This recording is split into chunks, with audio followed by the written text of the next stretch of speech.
Am I audible? Can everyone hear me? Yeah. Thank you. I'm going to talk about achieving pervasive quality with continuous delivery, and these are buzzwords that you might have heard across a lot of times. So, how many of you have read the book Continuous Delivery? Aware of the book already? Have you read the book? Exactly. After the fourth chapter, you dropped off. Okay. Anyway, it's a good book. I would suggest you seriously read the book called Continuous Delivery by Jeff Brownwood. I got the name correct. It's about best practices, how you try not to introduce anti-patterns when you're shipping code from from right from code or right from dev all the way to production. A quick intro as to what to expect. Well, this is the application economy. And I would like to refer to what Mr. Deshpande had talked about earlier today. He said that businesses are disrupting the way we do businesses, and even existing, I would say, businesses are getting disrupted.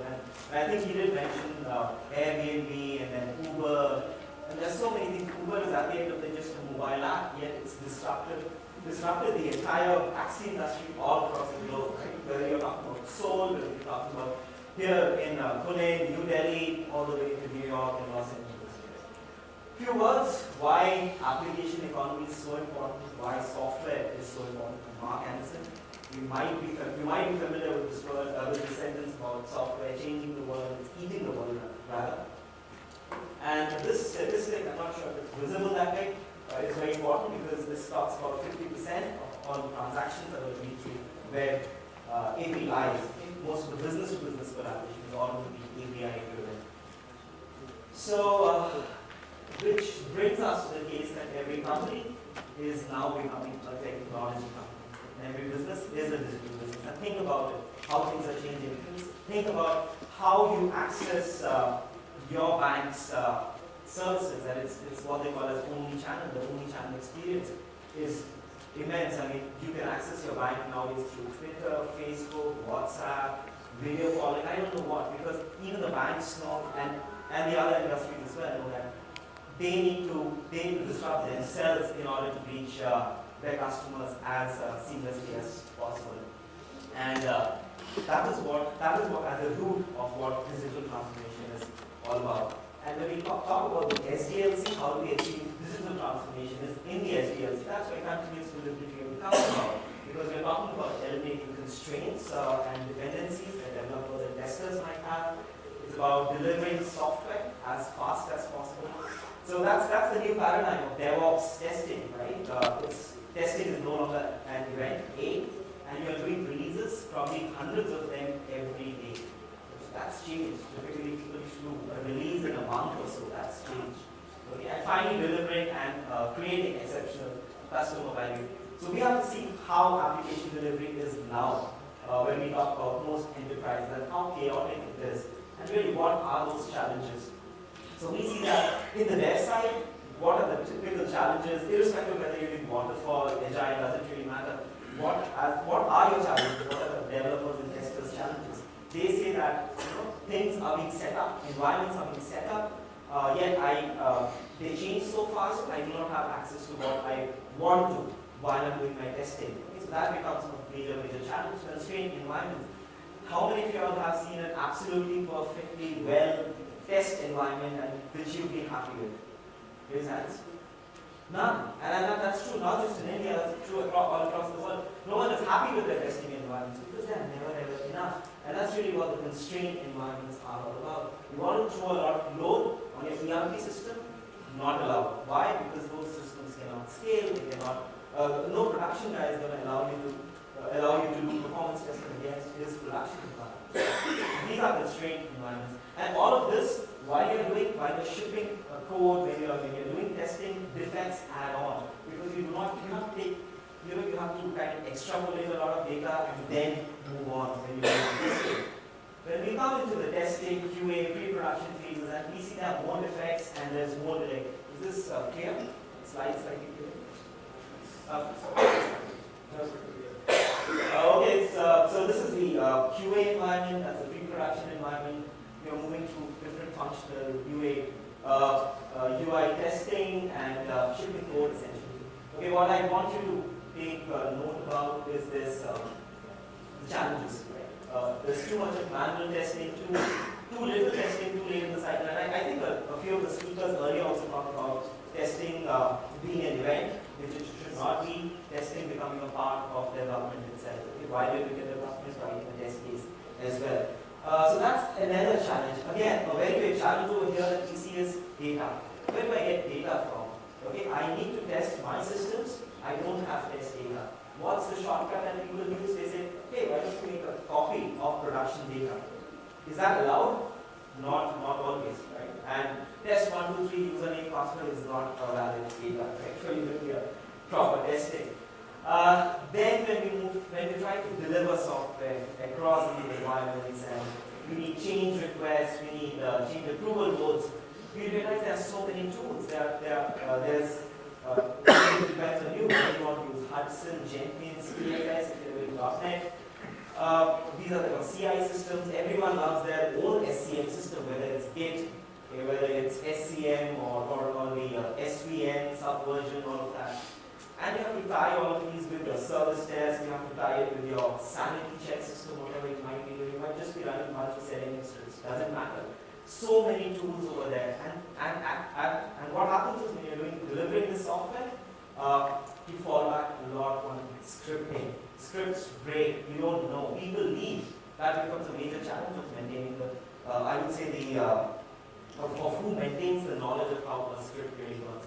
And finally, what you deliver, unfortunately, turns out to be a not so good customer experience, right? And remember, this is what the continuous delivery book talks about. They say, how fast can you move an idea into the hands of the customer, into the hands of the user? Because remember, until you don't have an idea, essentially code, in the hands of the customer, it's useless. Because that's where you're delivering cash. That's where you're getting value out of it. Very, very important step. Okay, that's why it's so important to ensure that your continuous delivery pipeline is as seamless as possible. Okay? And that's what we try to address using continuous delivery. So there are 3 tenets from CA, I would say, that which we address these challenges. One is about how do we create parallel work streams with something called as service virtualization. Have you heard of service virtualization? Hands, please, yeah? Great, absolutely. Perfect. And where do I get? Can I generate test cases? Even if I've generated test cases, are they optimized enough? That's the second set of problems, and that's what we talk about quality acceleration. That's what I'm going to address with that.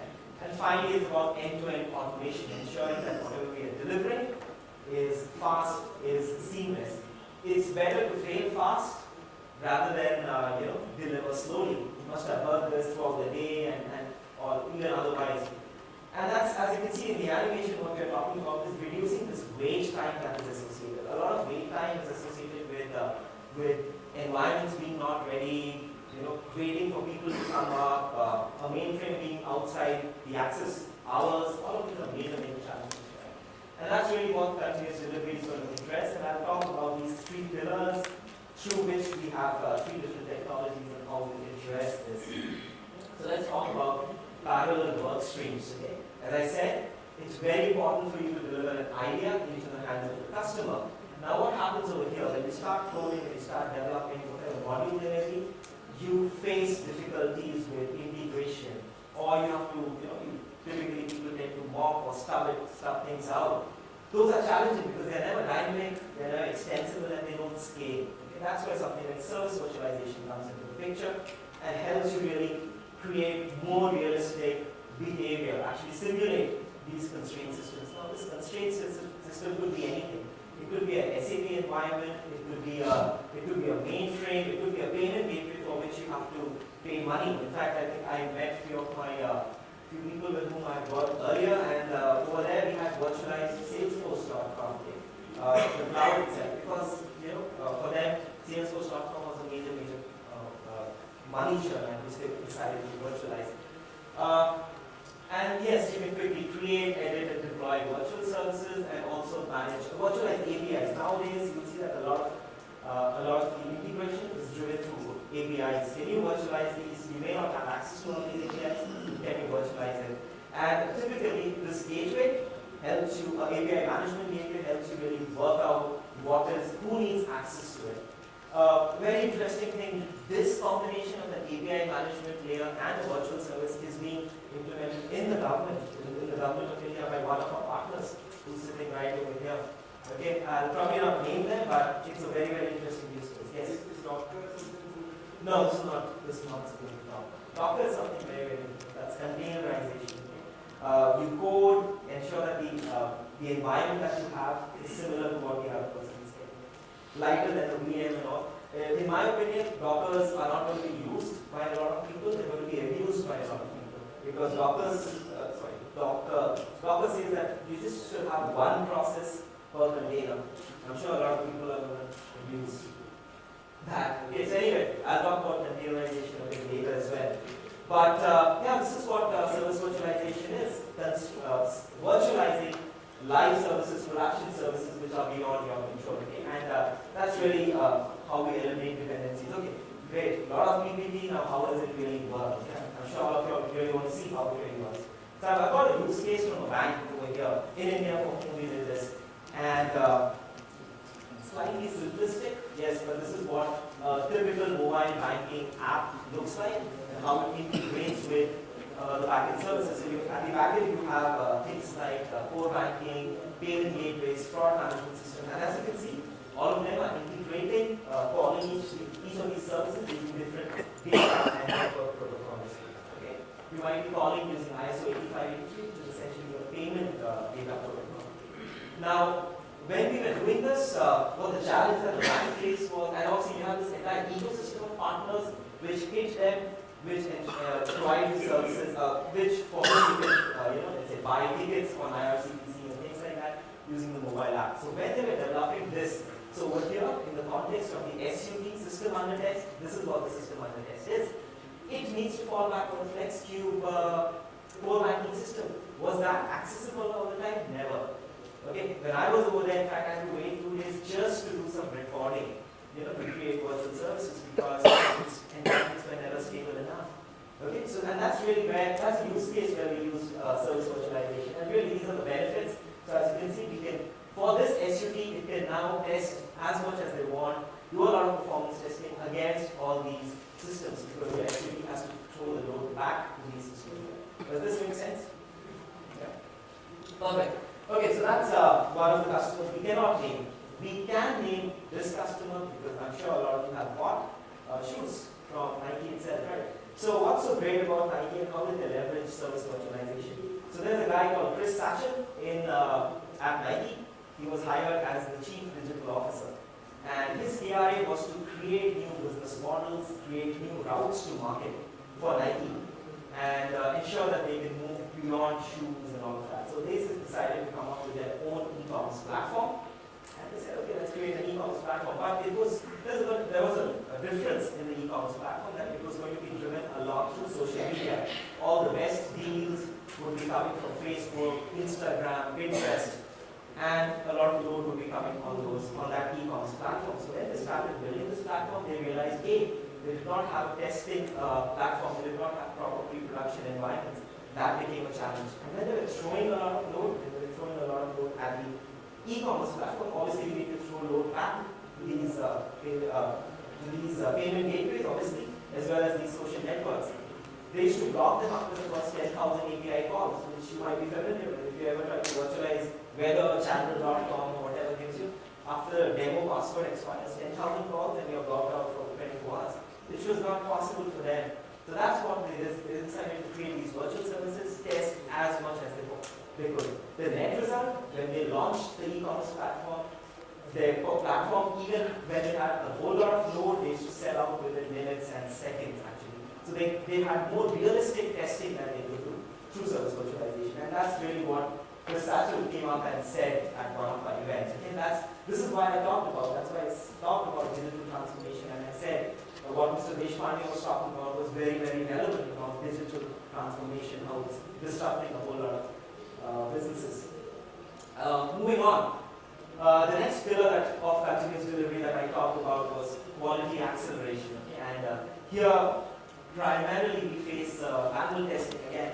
Mr. Deshpande did talk a lot about manual testing and how it's kind of being phased out. And yes, testing will always be there, but the amount that we do manual testing, that's going to come down. And that's what we help you with, generate test cases automatically. Not just that, you might have created 60 test cases. Are those 60 test cases adequate enough? Not necessarily. What we help you do is optimize those test cases and say that there are arithmetically, mathematically only 45 possible logical flows in which you need, for which you need these test cases for that particular business logic. So it helps you optimize, which means there's better maintainability when you talk about these test cases which are going to store in your test warehouse. The other aspect of this is when it comes to data. Okay, and I think a lot of people have talked about shifting left, finding defects earlier. That's very, very important.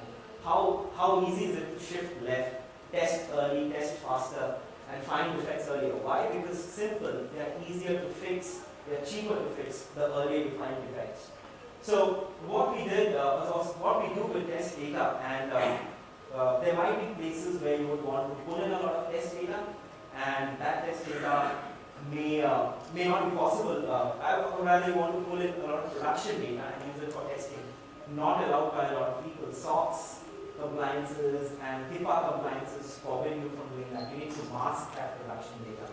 That becomes very, very critical. At times, your test coverage is not adequate. You need to generate test data as well. Synthetic test data generation. And that's what we do. How does it look? This is how it looks like. So you have these test warehouses. So that's really the product that we have, PDM as we call it. It allows you to synthetically test data as well as mask and subset the test data as well. This is what we did, so I'll be very quick. We don't have too much time. So we did this again for one of the telecom companies down south, as in Australia, New Zealand, and it was for a complex order to cash process. And they said, do we have enough test data? So when we did pull in a lot of data, this is what we found. That's what we have for testing purposes. And when we did that analysis, finding out the patterns, we realized what we did not have was this: test coverage is not adequate. Okay? And this is from our tool. It's a dashboarding, not dashboarding, I think it's a visual tool which shows you what patterns are you missing in the test data as well. As I said, it was a complex order to cash process. You have to pull in data from multiple different databases, subset it as well, and this is what it looked like. You have to pull in data from DB2, Oracle, and SQL, find the attributes in the test data, subset it, and ensure what you were testing and each of these layers was consistent. Right? The net result, and why does anyone really do it? It's all to shift left. Test early, find defects faster. Okay, does this make sense? Yeah? Perfect. I'll skip to the last one. I don't have too much time left.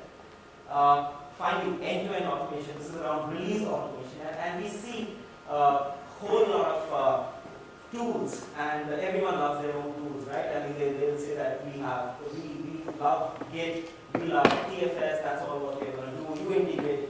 It's all you to integrate and all of that, right? So it becomes, so that is very, very important when you're doing deployments and doing continuous delivery across multiple environments. And irrespective of what CI server you're using, or whether you're using containers like Docker, or you're using Kubernetes, which is sponsored by Google, or you're using microservices, which is new. It doesn't really matter. What is important? A consistent dashboard, a consistent solution that can, irrespective of what tools you throw at it, integrate and ensure that you're able to deliver software as fast as possible, all the way from there into production. Again, when you do a deployment into any of these environments, you need to run them through a bunch of sanity checks, right? Or regression suites. Kickstart those regression suites, so integrate with these solutions as well. People do use, people do not use. In fact, I've never really seen people use too much of Puppet and Chef as config management, because who's going to write the code, right, for these? But anyway, for those who use, you need to, and whatever, Ansible, Salt, whatever has come up. You want to use them? Good, because they help you set up the environment. You are sure of what you're installing on, deploying on, is a consistent gold copy, and then you do your release. And finally, if you're doing a rollout into, one of our customers does it. Their entire dev environment does not exist. It is set set up dynamically on the cloud, on the Azure cloud. They dynamically set up a dev environment, do the testing, set up the regression test. If things pass, they delete this entire dev environment and then do a promotion, automate it into the test environment or in the pre-production environment. All of this is zero touch automated. Okay, so that's really what this is all about. And finally, if you have a production in-house data center, your deployment over there as well. And really, so that's all you integrate with when you are running a consistent engine that is doing a release, deployment, orchestration. Okay, good PPT, but how does it really look like? This is how it works in practical. Again, from one of our customers here in India itself, we help them set up a CD environment, which means they can deliver. They have a release frequency of probably 1 week. We've helped them increase it to probably 4 to 5 a day. So that's the kind of acceleration that we've given them. It starts with create a release, which is essentially a deployment plan. Bring the artifacts. What are the artifacts? It's a jar file, a var file, a .SQL script for your UV. It could be a config.property file as well, through which you start your WebLogic, WebSphere, or any other application server. Stage those artifacts in your repository of choice, Nexus, Artifactory, whatever the case may be, and then do a deployment across these environments, which will come up, and also run a few checks. Why is this important? Because a lot of times you'll notice when you're doing a release, when you're calling in people and saying, hey, how do you really do a deployment into test? At 12 o'clock in the night, they will say, oh, did you run the JVM check, or did you see whether it's 1.7? And then you're like, really? Why did you tell it? And it's not documented, it's tribal knowledge, which exists in our minds, release engineers' minds. So that becomes a major challenge. How do you document all those best practices? That becomes a challenge, and that's what we really do with release automation. And then do an automated promotion into the next environment. And all of this is automated. Sanity checks fast, immediately do an auto promotion. Sanity checks fast, promote. But when you come into performance, can you do a release into production? No, it's not allowed. Why? Because you need a change approval. You need someone to give that go ahead. And that's where you need to integrate with the defect tracking system, which could be Jira, it could be a normal service test, it could be something on the cloud like ServiceNow as well. Sorry, I will go very fast. And then do a deployment. This is how it looks. One of the customers for whom we did this was ING Bank in Netherlands, and they had an app which was one of the worst rated apps, honestly, on the App Store. They decided to implement continuous delivery, and within 9 months, they were able. Their app actually ended up becoming the best performing 5-star app on the App Store. And this is what we helped them do. This worst rated online bank to best rated on the App Store. Average time to market. Remember how fast can you get dollar value out of whatever you're doing, irrespective of whatever methodology you're using, tools. It doesn't matter. How fast can you address an idea into the hands of the customer? That's the biggest thing. And that is what we help them by reducing it to 95%, dropping the average deploy time from 4 hours to 20 minutes, and finally ensuring there was zero, and this is important, they had few deployments per month, which we help them to do, which we've now helped them to grow to as much as 40,000 deployments in a month. Okay? And that is how you really redefine the continuous delivery pipeline through different technologies, through different methodologies. Finally, actually, just one more. Where you start, very quickly, assess the current state of your software factory. Identify the candidates for automation. What are the quick candidates, low-hanging fruit for automation? Pinpoint the key technical and business areas of pain, because this is very important. You need the business to be a driver. You need the confidence of business to drive all your decisions, right? So that's very important. Take the most critical, I would say, projects that you have to deliver, and then apply these technologies. Establish a baseline. You know, why is this important? Baseline. How long does it take for you to deliver software? 13 hours. Okay. If we use this technology, is it going to drop by 5 hours? Drop 5 hours, a few minutes? Baselining becomes very, very important, because then you know what you've done better, because that's what it helps you design a vision. Okay, we've dropped it to 4 hours, now can we reduce it further to 1? Baselining becomes very important when it comes to metrics. So that's how you start. That's like a quick framework if you want to follow how you do it. Okay, so a lot of our solutions are available on the web, and I would seriously suggest we all do a